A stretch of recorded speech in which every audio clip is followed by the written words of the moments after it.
Okay. Hey, everybody, and welcome to another episode in our series here, this time on Boethius. Dr. Delahousie, welcome to our class once again. It's great to see you, and even though you may not have the same kind of apparel, a lot of my students noticed your fine apparel the last class. Yeah.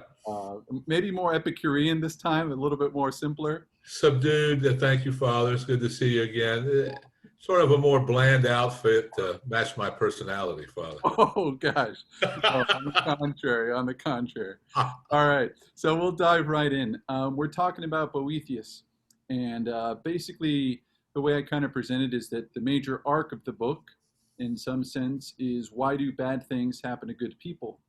Right. In a very kind of historical sense, Boethius has just been thrown in jail, not just for his political motivations and political efforts to pursue justice in the city to protect the rights of Roman liberties in the Senate, but also for his religious motivations and religious commitments that were different from that of the king at that time, Catholicism versus Arianism. And so, if we could just talk about briefly introducing the major arc of the book, like how it's supposed to help us, and maybe especially help us in the most difficult times of our life. Right. Uh, I read the other day that this is one of only two books of consolation written in antiquity. The other is Cicero's. Cicero has a short treatise on old age uh, as a piece of consolation for those who are aging. Um, so this Boethius is from a fantastically wealthy family, and fantastically influential and old family. Uh,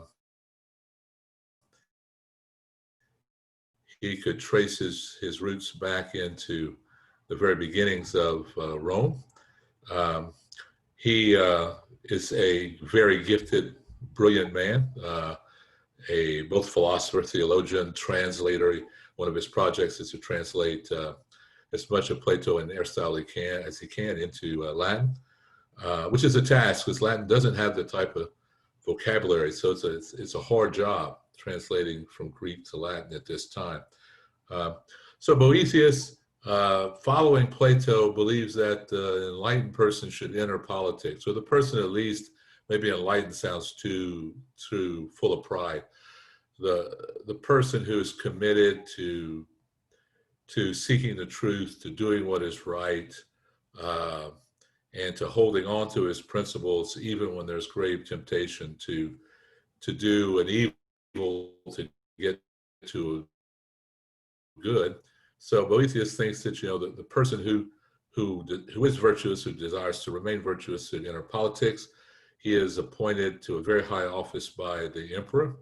Uh, he is charged with treason, among other charges, and he's imprisoned and tortured and eventually killed. So the book is written before his death, but during his imprisonment, and it was his case was in many ways, in some ways, had been discussed before in philosophy.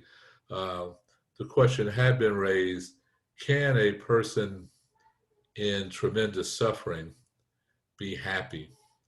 And there were schools of philosophy that answered yes, as long as you were virtuous, your subjective life didn't matter. What you felt didn't matter. Socrates seems to have toyed with this idea during his lifetime. The Stoics toy with it. Uh, Plato and Aristotle come down on the side that virtue is the most important ingredient of happiness, but we need also enough friendship, enough pleasure, enough success in order to lead a happy life. So Boethius is in prison. His family, his wealth is taken. His family he has two small children. Obviously his family is put into grave peril. We don't know what happened to them, whether they fled to Byzantium or they fell into poverty or they were protected by friends. We just don't know. All of us are in uh, at one point or not in our lives, and usually more than once, usually frequently. You and I will not be, God forbid, tortured and thrown into prison, but we will have things big and small happen in our lives that we will ask, why is this happening to me, right? Uh, Suffering and undeserved evil is a wrong, right? But life is full of suffering, undeserved evils.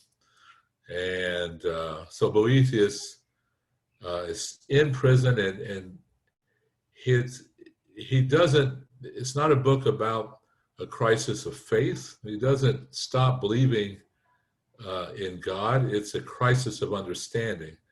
He doesn't see how God is present in his suffering and how this can. So you get the question that all of us have heard probably: why do why do bad things happen to good people? Um, and so you will ask the question, why should I be virtuous? What has virtue, or to use different language, what has living the moral life or aspiring to live the moral life done for me? Uh, it's got me in prison and on a very short course to death, and a lot of incredible misery between imprisonment and death for himself and his family and his country as well. He's very, very wedded to Rome, the Roman people, the Italian people. Um, so he's asking that question, uh, which you and I will ask ourselves, as I mentioned, on either large issues or small issues. We will pose this question. So he asks, he's saying that, do people get what they deserve? And he's going to end up answering, on many things in life, people do not get what they deserve. But for the most important thing in life, which is morality, virtue, people do get what they deserve. And that's a long explanation. I mean, the rest of the book is a prolonged, a drawn out attempt to convince you and to convince me that that is the case. And of course, more personally, to convince him, to reconvince himself. Uh, this is an act of sort of Platonic reminiscence, of remembering. Uh, he has known the answer, and his suffering drives it from his mind, and he has to re-remember. As you and I, when terrible things happen and we are emotionally overwhelmed, forget what we know, and have to relearn, have to re-feel the power of convictions that in the midst of suffering lose their power, right? And And I'll say one more thing before Father. And the church, why do we have to go to Mass every week to be told the same story over and over again? Because we as human beings easily forget. We easily lose our sense of priorities and perspective, and we have to constantly sort of remind ourselves of that. So sorry, Father, that was longer than you yeah, probably bet on. no, but that's helpful. Yeah, there's definitely the image of the prison, that Boethius has his very real prison, but there's a spiritual imprisonment as well, which I think we all can kind of relate to, as you say, in big times and in small. I mean, it could be something as meaningful as like the loss of a girlfriend, getting dumped by a girlfriend. It could be the confusion and anxiety brought about by applying to different colleges of different social status and power, the loss of a family member, the loss of a particular reputation at the hands of friends, or an institution maybe that doesn't reward the good work and the hard effort that one puts in, or maybe an institution that values and upholds someone that maybe isn't deserving of it, and maybe is a cruel or wicked person, and yet gets put in power. So at this kind of imbalance, there's great confusion as why persist in the moral life, which is, as you were saying, very, very Platonic issue, because morality is the defining kind of essence of the person. But to turn a little bit more to book one, Boethius is, I'd say, kind of plagued and overcome by depression, and his emotions are kind of clouding his vision. He's not able to see clearly. He's not able to see himself, the world around him, God, as you were saying. And there's, I think, in it also a pretty heavy strand of Stoicism that Boethius is kind of applying and is somewhat compatible with, that if we can kind of regulate the sadness and the sorrow that comes from suffering, we'll be able to see problems in a more reasonable, enlightened manner. So could we talk about book one and Boethius and his relationship with Stoicism and emotions? Well, Boethius is deeply influenced by Stoicism, and Stoicism deeply influenced church fathers. For instance, St. Paul grew up in Tarsus, which is one of the one or two major centers of Stoic education in antiquity. So St. Paul probably was very well acquainted with Stoicism. So Stoicism is a philosophy that is in one way, one important way, an attempt to deal with things happening to us and not being overwhelmed by them, and not losing our center of balance, and maintaining our happiness or our virtue.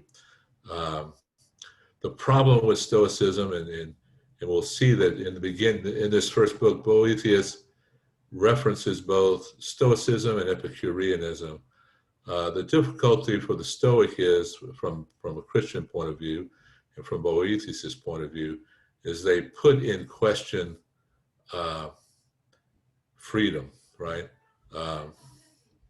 Boethius has a struggle that all of us have, and as Father was saying, sometimes we tend to minimize our pain, and if someone breaks up with their girlfriend, might minimize the pain that one is feeling, which one should not do.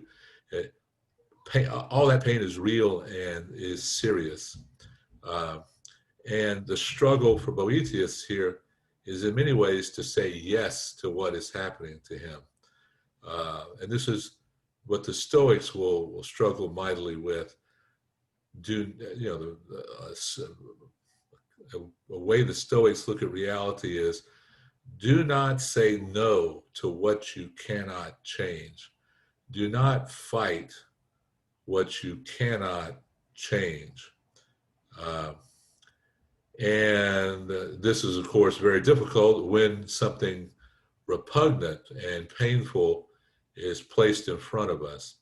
So the Stoic struggles to find a way to say yes to this. And one of those Stoic ways is to say that there is this causal network that is all around us and inside of us, and things happen because of all these causal forces at work.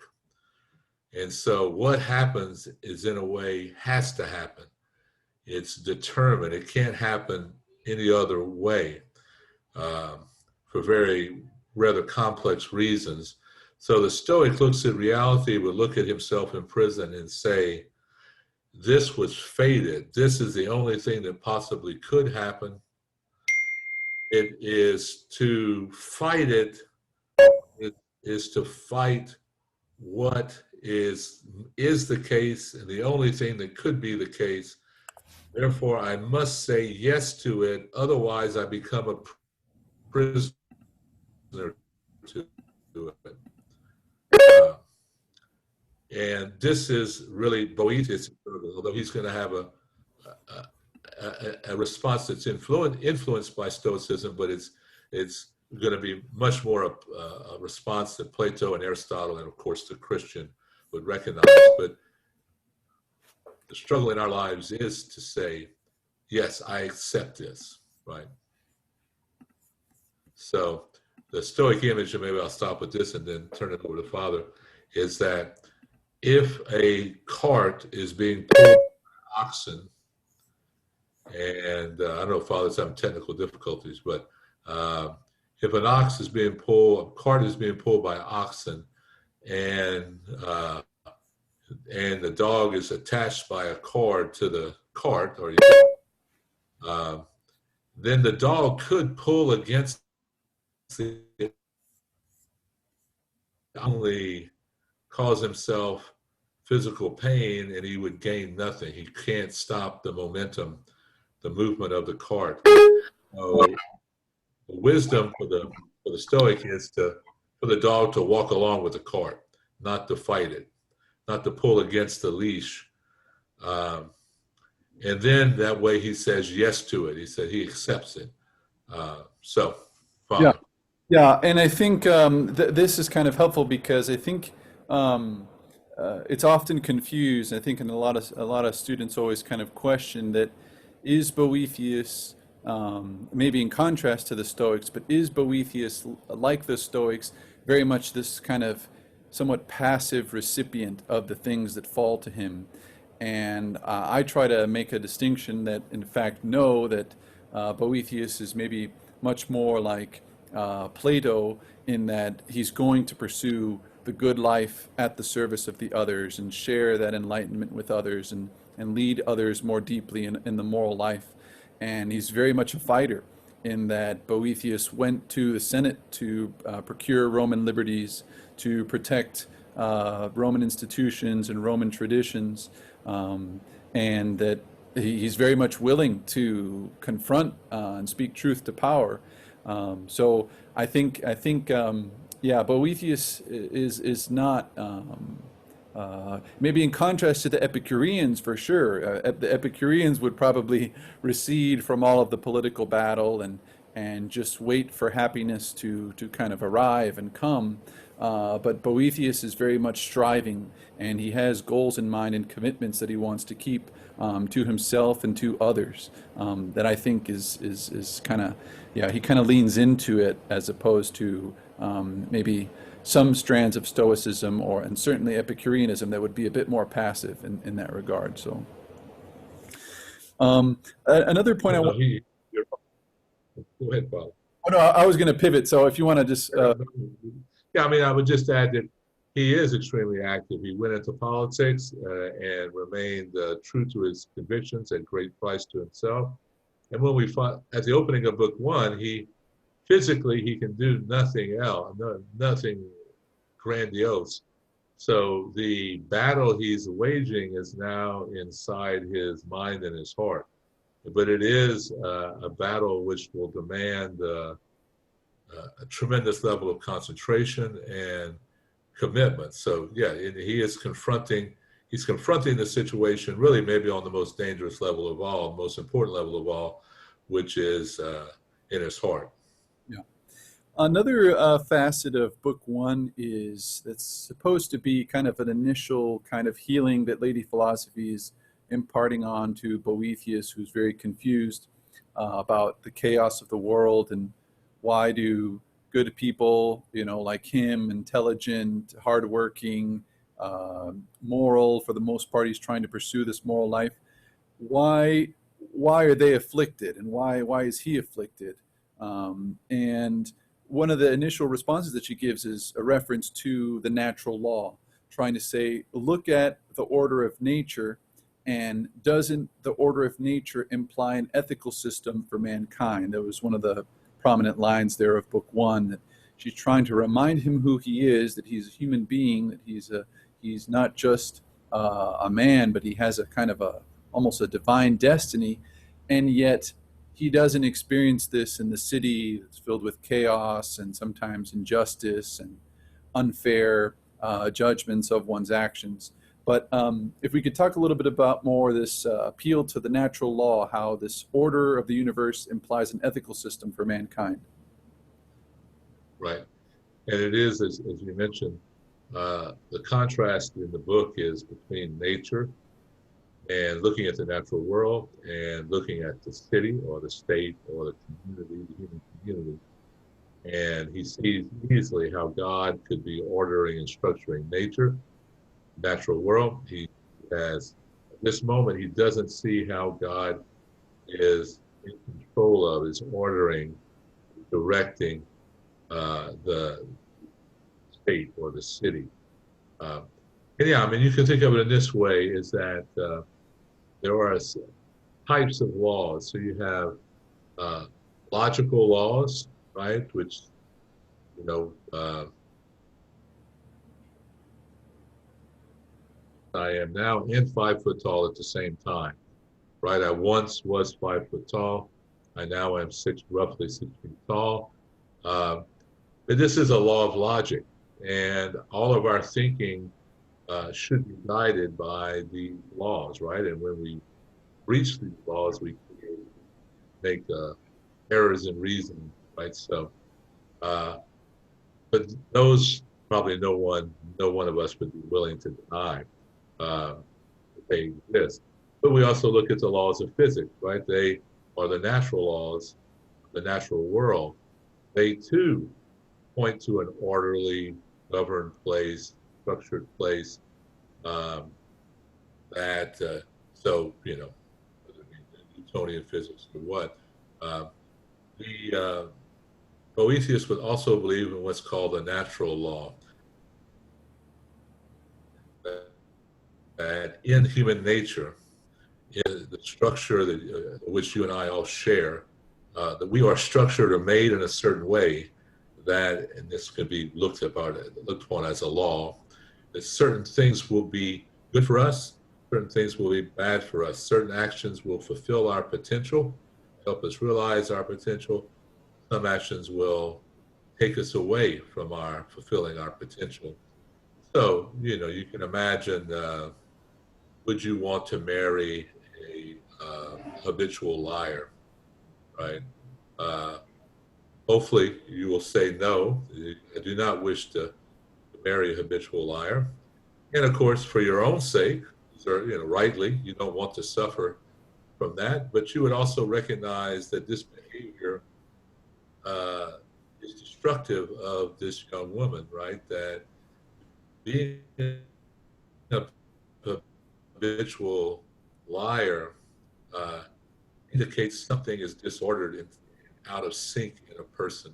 Um, so Boethius and Plato and Aristotle before them, all of them, are looking for what ways of living are in line with human nature and its innate programming, so to speak, the way we're hardwired, and what behavior is in dissonances. That's not there's a lack of concord, a lack of harmony between these actions or sometimes institutions and who the human person is, right? So fundamental to the Christian way of looking at things, which is also very true to Plato and Aristotle, a law against something is merely the recognition that these behaviors are negative for the human person, right? So God, you know, if you look at the Ten Commandments, or God does not arbitrarily decide that lying is wrong. He makes us in a way that lying is destructive to us, as if I put sugar in my gas tank, it would be destructive of my engine, right? So he makes us in a certain way so the commandment against lying is a recognition, a call to us to recognize that truth-telling is what builds us up and allows us to grow and advance as human beings towards our potential as a human being and our own individual potential as sort of unique persons. And Boethius' struggle at the beginning here is to say, well, you know, sort of looking at God and saying, well, I've been doing that. I have been following the natural law, and look where it's got me. Uh, God, look at the mess that the world is, and look at, look at the world, God. Doesn't it seem to you, as it seems to me, that the evil person's getting away with, too many evil people are getting away with murder, and too many good people are suffering unjustly, and at the hands of the wicked. So Boethius is going to, so let me just finish on this. So what he's going to end up asking is that he has to understand again what a human being is. And then he will realize, well, I can't understand what a human being is until I understand how does a human being fit into the context of the world that you and I live in, the universe, right? And then you can't understand the universe or the human being without asking the question, is there a God? If God is the creator, has created everything from nothing, then you and I cannot understand myself, and you cannot understand yourself without understanding God and without having some sense of an understanding of the universe in broad terms, without having to be have a doctorate in physics. So to that, I don't know. I hope that does that make sense, Father? Yeah, that's helpful. I mean, yeah, the idea is Boethius feels like he's in a chaotic world, but if Boethius were to remember that God ordained the world in an orderly fashion, and that God, for his on his side, he keeps the things of nature performing in an order. You know, the laws of gravity. Acorns turning into oak trees, and there is a natural order to the universe, but for human persons and human judgments and human actions, those don't fall under God's purview, they fall under man's purview. And I think kind of what you're getting at too is that man was made to be like God on the earth, to order the things of the world properly as God orders them. But sometimes we fail, and so I think this is just an initial response that Lady Philosophy is trying to give, is we were made to be like God in ordering the things of the material world properly, as he orders nature, so man should order his actions and the actions of society. But this falls short when others, and sometimes we ourselves, are disoriented, choose lesser goods, or choose the gifts of Lady Fortune sometimes. And on that note, we're going to kind of pause here and leave it up to our second video. Before, I'd like to just pick your mind for just one question here. Dr. De La Huse, one notion of the patria, it seems to be pretty prominent for Boethius, that he feels Lady Philosophy is trying to lead him to a homeland, this patria, and that Lady Philosophy seems to suggest that he's in exile now where he is. And right. If we could talk a little bit about this, I mean, I think this is a broader theme in Christianity, that we're pilgrims on this earth, but it also has roots in classical antiquity, and I think the Odyssey has this notion of exile and return to the fatherland. And obviously this is not a geographical place, but more like a spiritual orientation, a spiritual presence, and a spiritual guide that one has. So if we could talk a little bit about Boethius and his spiritual journey to the homeland, to the fatherland. Yeah, this is a basic theme, a fundamental theme, particularly in Virgil and in which was very quickly realized had some nice parallels with Christianity. Aeneas, if you don't know the story, survives the sack of Troy. He goes to Italy to found a new country, a new fatherland. This eventually becomes Rome. So, Boethius has a physical patria. He has Rome, which his family have been citizens for generations. But obviously, the journey in this life is a pilgrimage. There's no real set home here. Every home that we see, every country that we see, is imperfect and flawed, necessarily, given the human condition. So Boethius is on a trip to heaven, to God, and he must struggle to see, remind himself that, which the spiritual writers were quite often drew attention to, that we have no permanent home here. And if you try to make a permanent home, if you look at the chaos and the suffering that Boethius is pointing to, and if you and I are fortunate enough not to be right now in tremendous chaos and tremendous suffering, it is not due to any grand orchestration of reality on our part. We have been blessed not to be in the throes of tremendous suffering. So yeah, there is this patria, and he has to find this homeland, and he has to journey towards it. And the book is really, ultimately, he's going to realize that this, obviously, this patria is God, and he is involved. His life, like your life, like my life, is a grand, complicated, challenging pilgrimage towards God. And our struggle at times is not to get bogged down on the way, and he is bogged down on the way right now with the suffering he's enduring. Great. Okay. All right. Thanks very much, Dr. De La Housse. Until next time.